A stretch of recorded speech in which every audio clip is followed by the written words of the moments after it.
आइए, सुनिए, देखिए, समझिए सनातन सत्य।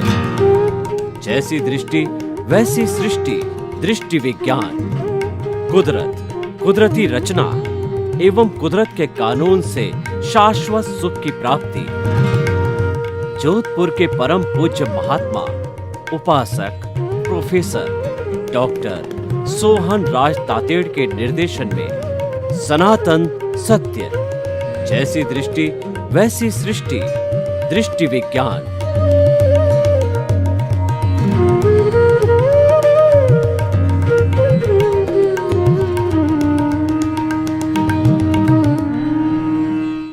चंदेषु निम्मलयरा आयिचेषु अय्यं पयासैरा सागरवर गंभीरा सिद्धा सिद्धिं मम दिशन्तु, सिद्धा सिद्धिं मम दिशन्तु। हे मेरे भीतर विराजमान शुद्ध आत्मा भगवान, आप अजर अमर अविनाशी हो, आप रिद्धि सिद्धि प्रदाता हो, आप सागर के समान गहरे और हिमालय के समान विशाल हो। आप मुझे मुक्ति प्रदान करो, ऐसा आशीर्वाद दो, ऐसी शक्ति दो, ऐसी जागृति दो कि मुक्ति की ओर मैं निरंतर बढ़ता रहूं, बढ़ता रहूं, बढ़ता रहूं। भाइयों और बहनों, मातृशक्ति को नमन। आज हमारा बहुत सुंदर विषय जीवन एक महोत्सव है। इस विषय में दो शब्द आते हैं, एक तो जीवन और दूसरा महोत्सव। दोनों की हम व्याख्या करेंगे। जीवन किसे कहते हैं कि जन्म से मृत्यु के बीच का जो काल समय पीरियड होता है उसको हम जीवन कहते हैं। और व्यक्ति प्रतिक्षण ये जीवन जीता है, अच्छा जीता या बुरा जीता है वो व्यक्ति के कर्मों पर निर्भर करता है, व्यक्ति के आचरण पर निर्भर करता है, व्यक्ति जैसा कृत्य करता है उसके ऊपर निर्भर करता है। तो ये जीवन की परिभाषा हुई। और महोत्सव का अर्थ होता है कि महान उत्सव। उत्सव क्यों मनाए जाते हैं? ताकि कि जीवन में प्रसन्नता वे आनंद की अनुभूति हो। और उत्सव सामूहिक रूप से मनाए जाते हैं। एक पर्टिकुलर धर्म के अनुयायी या एक परिवार के सदस्य, एक जाति के सदस्य, एक देश के सदस्य, एक राज्य के सदस्य, एक गांव के सदस्य, जैसी जैसी स्थिति हो वो आपस में मिलजुल करके त्योहार मनाते हैं, उत्सव मनाते हैं। और जब बहुत से लोग मिलकर के वो उत्सव मनाते हैं तब वो महोत्सव बन जाता है। जैसे कि हमारा होली है, दीपावली है, रक्षाबंधन है, ईद है, क्रिसमस डे है इत्यादि, ये महोत्सव है। महोत्सव इसीलिए मनाया जाता है कि जीवन में खुशी आए, जीवन में हम एक दूसरे के संपर्क में आएं, जीवन में एक दूसरे के दुख दर्द को समझें। और हो सके कोई व्यक्ति कठिनाई में है, कोई तकलीफ में है, कोई दुख में है तो हम उसको बांट सकें। क्योंकि दुख का कारण ये होता है कि दुख जितना अकेला व्यक्ति महसूस करता है वो ज़्यादा दुखी होता है।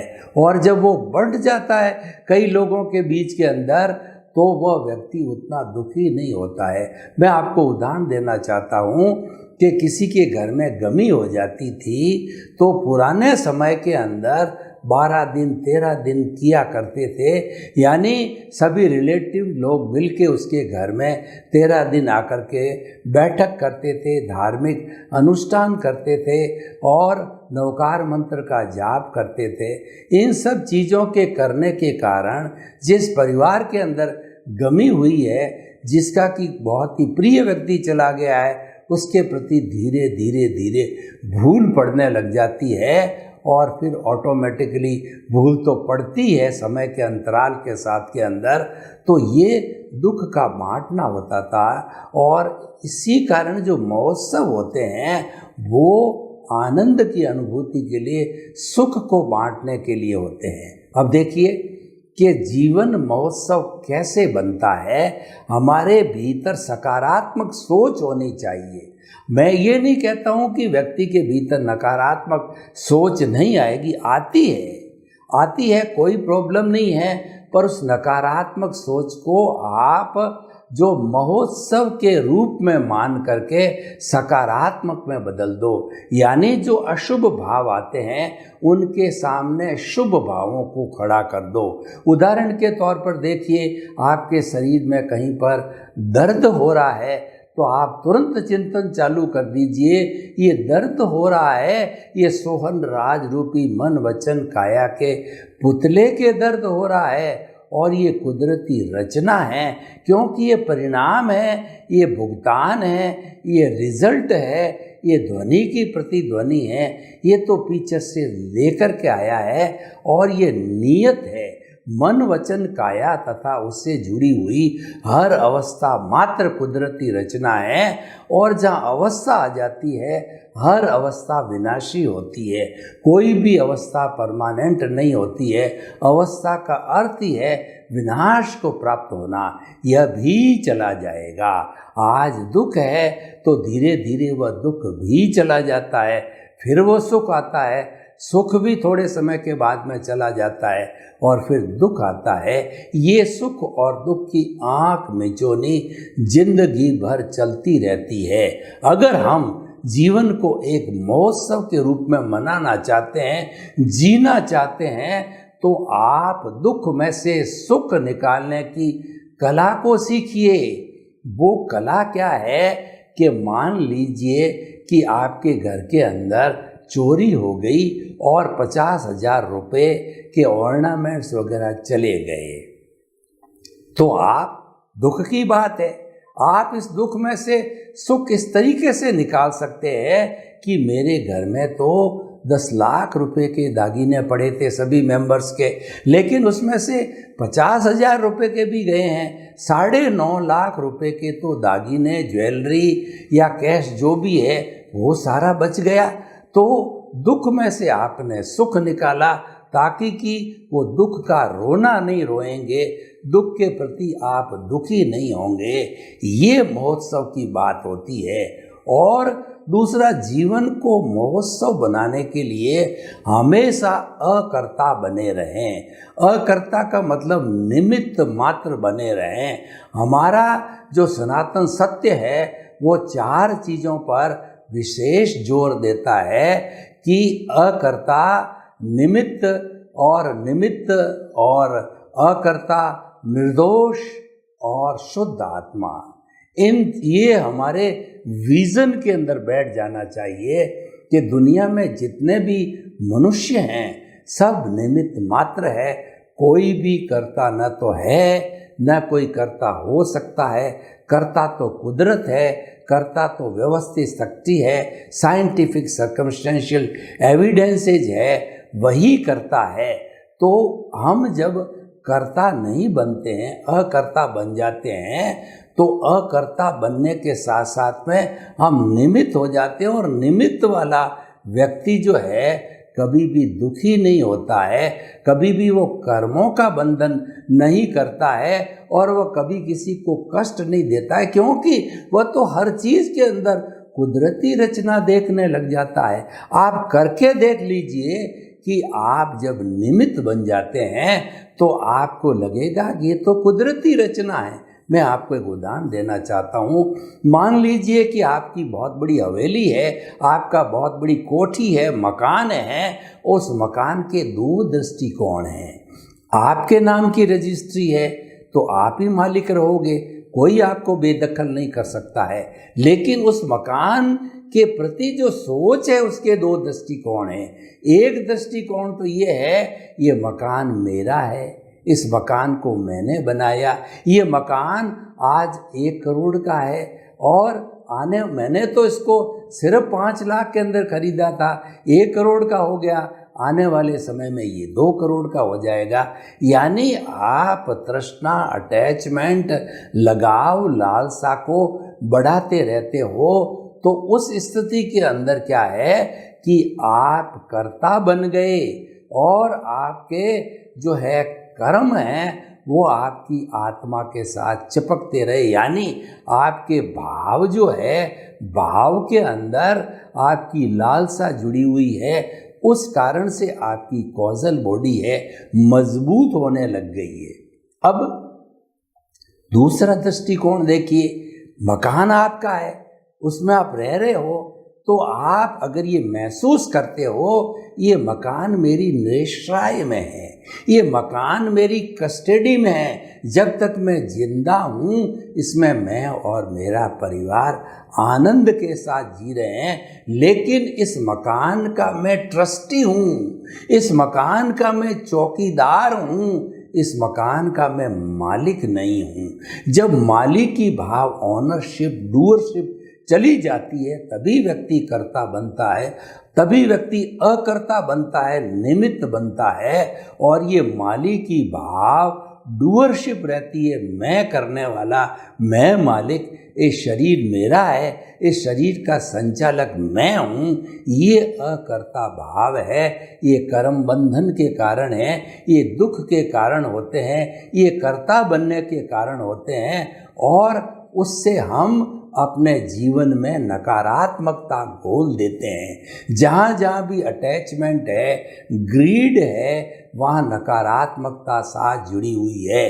और जहाँ कहीं भी जो है नो ऑनरशिप, नो डूअरशिप, निमित्त और अकर्ता की भावना होती है, वहाँ पर हमारे जो है किसी भी तरह की ऑनरशिप, डूअरशिप नहीं होती है, कर्म बंधन का कारण नहीं होता है, कॉजल बॉडी मजबूत नहीं होती है।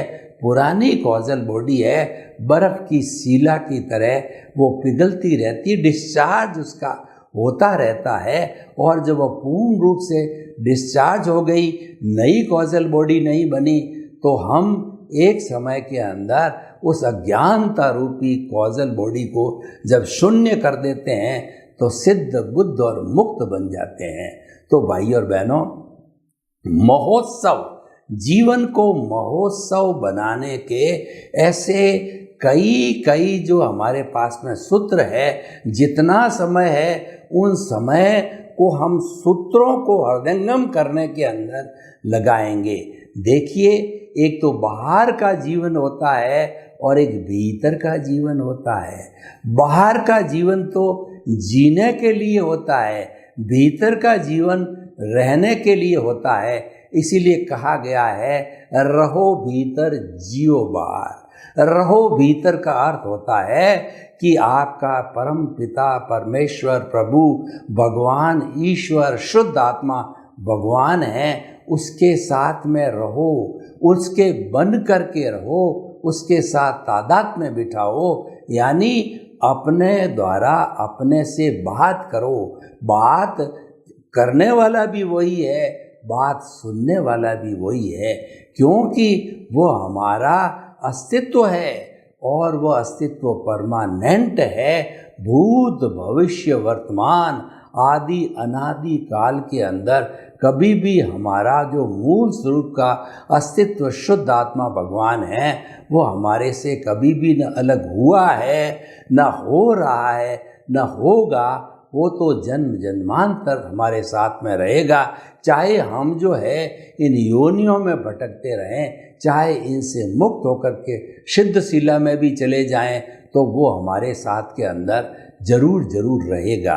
तो भाई और बहनों, जीवन को महोत्सव बनाने के लिए भीतरी जगत के गोते लगाओ। भीतरी जगत में जाने के लिए आपको मेडिटेशन करना पड़ेगा।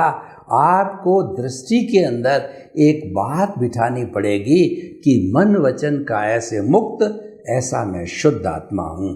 आपको अपने अस्तित्व की जानकारी, अस्तित्व में रमण, आपके प्रभु के गुणगान करना, आपके प्रभु की भक्ति करना, आपके प्रभु के जो जो गुण हैं उन गुणों को जो है याद करना, भजना करना, माला फेरना, और प्रभु के गुण तो इतने हैं, हरि अनंत हरि कथा अनंत, यानी उस प्रभु की आप कथा करने लग जाओ तो कई कई जन्मों तक भी प्रभु की कथा पूरी नहीं होती, क्योंकि वह तो अनंत ज्ञान वाला है, अनंत दर्शन वाला है, अनंत शक्ति वाला है और अनंत सुख का धाम है। वो तो सच्चिदानंद है। सच्चिदानंद का सत का मतलब वो अविनाशी है। एक आत्मा को छोड़ करके दुनिया के समस्त पुद्गल जड़ वस्तुएं विनाशी है। एक अविनाशी जो है केवल आत्मा है, सत्य। और चित्त का मतलब ज्ञान दर्शन वाला है। हमारा जो प्रभु है उसका गुण है वो ज्ञान दर्शन है और आत्मा ही ज्ञान है। ज्ञान रूपी आत्मा को छोड़ करके शेष सब अज्ञान है। इसका कारण यह है कि ज्ञान केवल आत्मा करती है, फीलिंग केवल आत्मा करती है, सुख दुख की अनुभूति केवल चेतना करती है और बाकी का जितना जड़ पदार्थ है उसमें न तो सुख दुख की अनुभूति होती है और न फीलिंग्स होती है, न उसके अंदर चेतना होती है। तो मुख्य बात यह है कि चेतन तत्व हमारे भीतर और समस्त प्राणियों के भीतर विराजमान शुद्ध आत्मा भगवान है। और उस शुद्ध आत्मा भगवान का कितना एक सामान्य विशिष्ट दृष्टिकोण है कि विश्व भर के जो 84 लाख जीवा योनियाँ जिनको हम बर्थ प्लेसेस कहते हैं और आत्माओं की संख्या तो असंख्य अनंत है, तो वो उस आत्मा का सबका ज्ञान दर्शन कहिए और आनंद जिसका लक्षण है वो सबका एक समान है। किसी भी आत्मा के जो है ज्ञान दर्शन के अंदर या उसके ब्लिश के अंदर या उसके अविनाशित्व के अंदर कोई भी फर्क नहीं होता है। चाहे चींटी का हो, कीड़े का हो, मकोड़ा का हो, हाथी का हो, ऊंट का हो, बैल का हो, राम का हो, कृष्ण का हो, महावीर का हो, आपका हो, मेरा हो, समस्त जीवित प्राणियों का आत्मा जो है मूल स्वरूप में, द्रव्य रूप में, वो सब एक सा ही है। वो तो मोक्षगामी है, वो मोक्ष स्वरूप है। उसको शुद्ध करने की कोई आवश्यकता नहीं, वो तो शुद्ध है। वो अशुद्ध अज्ञान के जुड़ने के कारण वह अशुद्ध हो गया है। तो भाई और बहनों, जीवन को महोत्सव बनाने के लिए हमारे भीतर जो है हर वक्त प्रसन्नता का भाव होना चाहिए। किसी भी परिस्थिति के अंदर हमको खिन्न नहीं होना चाहिए। और वो कब संभव है कि हमारे मन वचन काया तथा उससे जुड़ी हुई हर अवस्था मात्र कुदरती रचना हम उसको जानते रहेंगे, देखते रहेंगे। यानी कुदरती रचना के जब हम ज्ञाता दृष्टा होंगे और हम वेद विज्ञान करेंगे कि ये शरीर अलग है, मैं अलग हूँ, शरीर तो नाशवान है, ये तो पिछले जन्म के कर्म के भुगतान के लिए मिला है और जब ये भुगतान पूरा हो जाएगा तो ये सोहन राज रूपी मन वचन काया का जो पुतला है, ये पुतला जो है वह जला दिया जाएगा क्योंकि इसका रोल खत्म हो गया। लेकिन हमारा जो प्रभु है, हमारी जो चेतना है जो कि परमानेंट है, वह कभी भी बदलती नहीं है और उसमें कोई परिवर्तन नहीं आता है और वो इमोर्टल है, वो अविनाशी है और वह हर परिस्थिति में एक सी अवस्था में रहती है। उसकी अवस्था नहीं बदलती है क्योंकि अवस्था मात्र कुदरती रचना है। अवस्था मात्र जो है वह कुदरत के कानून के अंतर्गत आती है। उसका संचालन कुदरत करती है। उसका क्रिएटर, ऑपरेटर, डिस्ट्रॉयर अवस्थाओं का जो है वह कुदरत होती है। लेकिन जो चेतन तत्व है, उस चेतन तत्व के ऊपर जो है कुदरत का कानून लागू नहीं होता है क्योंकि वह चेतन है। वो तो बादशाह है, उसके ऊपर कोई कानून लागू नहीं होता है। कुदरत का कानून तो जड़ पदार्थ के ऊपर और व्यक्ति के कर्मों के भुगतान के ऊपर लागू होता है। हमारा जितना भी भुगतान, हिसाब, परिणाम होता है, उसके सारे संयोग कुदरत जुटाती है। कैसे जुटाती है कि मान लीजिए कि पूर्व जन्म के अंदर मैंने किसी व्यक्ति को थप्पड़ मार दी थी, तो अब जो थप्पड़ मारने का जो भाव पड़ा और उस भाव से जो कॉजल बॉडी के अंदर आया और इस जन्म में हम जन्मे, तो जो है हमको उस कर्म का भुगतान मिलेगा।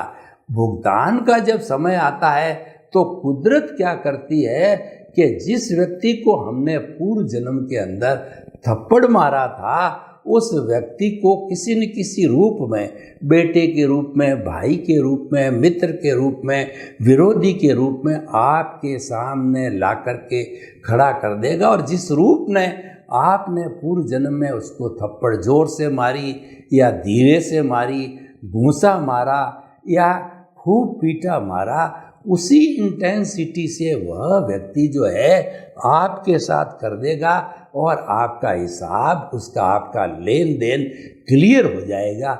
इस तरीके से सारी अवस्थाएं, जो पिछले जन्म की सारी अवस्थाओं की जो हमारी कॉजल बॉडी है, जो इकट्ठी हो गई और पूर्व जन्म के इकट्ठी होने के बाद जब हम मर गए और इस जन्म में आए, तो हमारा जो प्रभु भगवान आत्मा है, ये तो पिछले जन्म में भी था, इस जन्म में हमारे साथ है और अगले जन्म में जैसा जैसा हम रिकॉर्डिंग करके, चार्जिंग करके, स्क्रिप्ट बना करके, फिल्म बना करके लेकर के जाएंगे, तो उसका उदय प्रारब्ध अगले जन्म में वैसा ही होगा।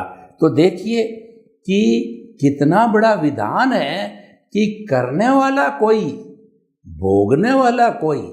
पूर्व जन्म के अंदर जैसे मैं आज सोहन राज हूँ, पूर्व जन्म में वो मोहन राज था। मोहन राज ने चार्जिंग किया, लेकिन प्रेजेंस आत्मा की थी। इस जन्म में सोहन राज वो डिस्चार्ज कर रहा है, यानी भुगतान और उसका हिसाब पूरा कर रहा। वो कह रहा है कि भाई मैंने तो तुम्हारे से कभी पैसे लिए ही नहीं, मैंने तुम्हारे कभी थप्पड़ मारा ही नहीं, मैंने तुम्हारे साथ में कोई बुरा सलूक किया ही नहीं, तुम मेरे साथ क्यों कर रहे हो, मेरे पैसे क्यों दबा रहे हो, जो भी अवस्था बनती है। तो लेकिन वास्तव में उसकी एविडेंस हमारी आत्मा की, प्रभु की, भगवान की जो भीतर होती है, और जो कुछ जो ये कुदरत करती है वो हुआ सो न्याय, वो न्याय करती है।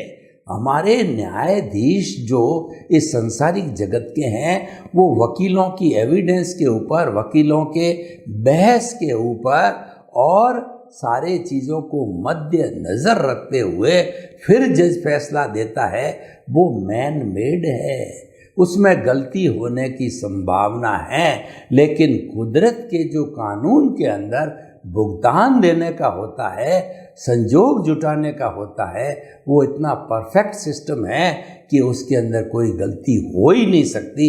इसीलिए कुदरत के कानून को कहा जाता है कि हुआ सो न्याय। तो जीवन को अगर महोत्सव बनाना चाहते हो तो आप कहिए जो घटना घटित हो गई है, अच्छा हुआ, बुरा हुआ, आपने पसंद किया या न किया, आपको अच्छा लगा या न लगा, उसको कुदरती रचना मानो, उसको हुआ सो न्याय मानो। जब आपको कुदरती रचना रूप में देखोगे और जो अवस्थाएं चल रही है, जो कि विनाश होने के लिए चल रही है, उसके साथ जुड़ना नहीं है। ये अवस्थाएं विनाशी है, ये अवस्थाएं उस जो है वो 33 केवीए के बिजली के तार की तरह होती है, जिसमें बिजली प्रवाहित होती है, और उस तार के अगर आप हाथ लगा दो और आपका अर्थ हो गया तो आपकी मौत निश्चित है। इतना गहरा झटका लगता है। तो जो हमारा ये भुगतान चल रहा है, ये तो कुदरत के कानून के अधीन चल रहा है, क्योंकि ये प्री डिसाइडेड है, ये प्री डेस्टिन्ड है। ये हम पीछे से एक टैप रिकॉर्ड के रूप में लेकर के आए हैं और हम उसके साथ में ज़बरदस्ती टांग अड़ाते हैं। तो क्या होगा, हम उसके साथ जुड़ गए, तो जुड़ने से जो ये राग द्वेष का जो है ये फिल्म चल रही है, तो वो राग द्वेष जो अज्ञानता रूप में है और मजबूत हो जाएगा। हमारे को तो अज्ञानता को कमजोर करना है, मुक्ति जाना है तो अज्ञानता को पछाड़ना है, और जितना जितना पछाड़ करके और सम्यक ज्ञान सम्यक दर्शन प्राप्त करके इस अज्ञानता को हम जीरो करेंगे, जभी हमको शाश्वत सुख की प्राप्ति होगी। शाश्वत सुख का अर्थ होता है ऐसा सुख कि जिसके बाद कभी दुख आए ही नहीं। वर्तमान में तो क्या है, सुख आया और चला गया, दुख आया और चला गया, अपना प्रभाव छोड़ के हमारे पे वो चला गया। तो इस झूले में हम झूलते रहते हैं और झूले में झूलते झूलते दुखी होते हैं और ये महसूस करते हैं इस अवस्था में मुझे नहीं रहना है। तो नहीं रहना है, आप तो शाश्वत सुख को प्राप्त कीजिए। शाश्वत सुख को प्राप्त करने के लिए जीवन को एक महोत्सव बनाइए। महोत्सव का अर्थ ये है, जो कुछ घटना घटित हो रही है उसको कुदरती रचना मानिए, तो निश्चित तौर पे जो आपका जीवन प्रतिदिन प्रतिक्षण एक महोत्सव यानी आनंद के रूप में चलता रहेगा। सर्वे भवन्तु सुखिनः, सर्वे सन्तु निरामया। लोक के सब जीवों को सुख मिले, शांति मिले, आनंद मिले, प्रेम मिले, सौहार्द मिले और सभी सुख को प्राप्त करके मुक्ति को प्राप्त हो। आपके प्रति मंगल भावना। ओम शांति।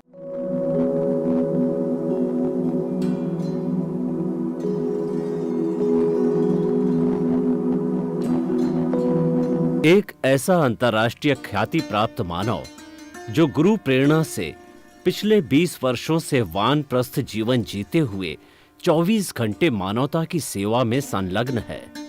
एक ऐसा मानव जो अभी राष्ट्रीय अंतर्राष्ट्रीय टीवी चैनलों पर 7,500 एपिसोड के माध्यम से सनातन सत्य, आत्मविज्ञान एवं पुनरुत्थान, व्यवहार एवं निश्चय जगत के जीवनोपयोगी विषयों पर हृदय स्पर्शी प्रवचन कर चुका है। उस मानव का नाम है महात्मा उपासक प्रोफेसर डॉक्टर सोहन राज तातेड़। प्रोफेसर तातेड़ द्वारा योग, दर्शन, शिक्षा विषयों पर रचित पीएचडी स्तर के 250 शोध ग्रंथ भारत के 100 प्रतिष्ठित विश्वविद्यालयों में शोधार्थी पढ़ रहे हैं तथा वे सभी शोध ग्रंथ वहां की सेंट्रल लाइब्रेरियों में उपलब्ध हैं। महात्मा सोहन राज ने अभी तक हजारों स्कूलों, कॉलेजों, विश्वविद्यालयों एवं संस्थाओं में सेमिनार, वर्कशॉप, कैंप लगाकर लाखों विद्यार्थियों को योग, दर्शन, शिक्षा का प्रशिक्षण देकर उन्हें सुसंस्कारित किया। डॉक्टर तातेड़ ने भारतीय संस्कृति उत्थान के 4000 से अधिक समसामयिक विषयों पर आर्टिकल लिखकर ऑनलाइन जर्नल, पत्रिकाओं, वेबसाइट्स पर प्रकाशित किया, जिसका उपयोग लाखों पाठक कर रहे हैं। उपासक तातेड़ के 5000 से अधिक आज का सुविचार, आज का शुभ संदेश, आज का मंगल भावना योग आदि चिंतन websites, Twitter, blogger, Facebook, YouTube माध्यमों से लाखों लोग अपना जीवन निर्माण कर रहे हैं। मानवता के मसीहा ऐसे महामानव महात्मा सोहन राज तातेड़ के प्रोफाइल को अभी तक विश्व के 20 लाख दर्शक यूट्यूब पर, 12 लाख गूगल पर एवं लाखों दर्शक फेसबुक, ब्लॉगर, ट्विटर और इंस्टाग्राम पर देख चुके हैं।